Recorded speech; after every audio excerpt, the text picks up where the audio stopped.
Talking business tonight, the National Automotive Industry Development Plan has been described as a failed policy that has not delivered on Nigeria's industrialization bid. Government has been urged to push an inclusive auto policy that will yield more benefits to the economy. TVC News correspondent Ifunanya Eze has details in this report. The auto policy was initiated in 2013 ostensibly to encourage vehicle manufacturing in Nigeria. The plan was to promote investments in the auto industry in order to achieve the desired outcome for the nation's industrialization agenda. As a policy for auto industry growth, incentives were granted to local assemblers and manufacturers, while levies were introduced to discourage vehicle importation. The comptroller in charge of the Tinkan Island port detailed the framework of the auto policy regime.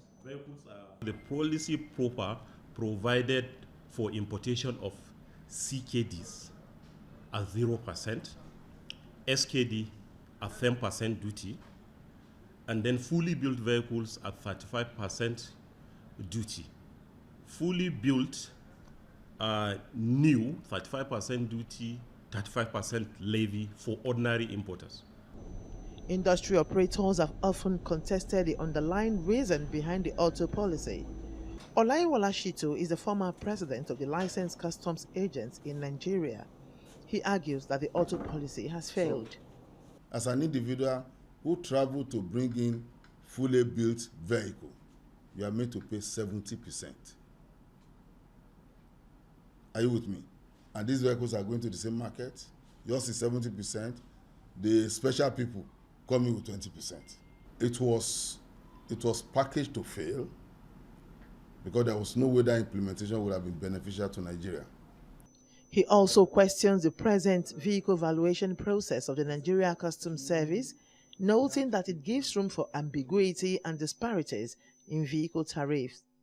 There should be a page on the website of Customs. All you need to do is put your VIN number, and the thing is calculated just like the pre-arrival assessment report.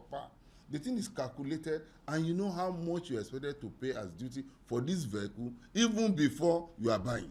If you go to the custom website, if that is provided, if you use the VIN number, at least you can estimate what you will spend for clearing a particular vehicle.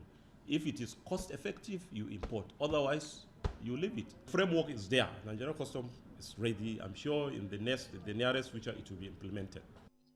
It's been argued that if government is sincere about industrializing the automotive sector, the existing policy should be discarded for a viable plan for development. Ifunanya Eze, TVC News, Lagos.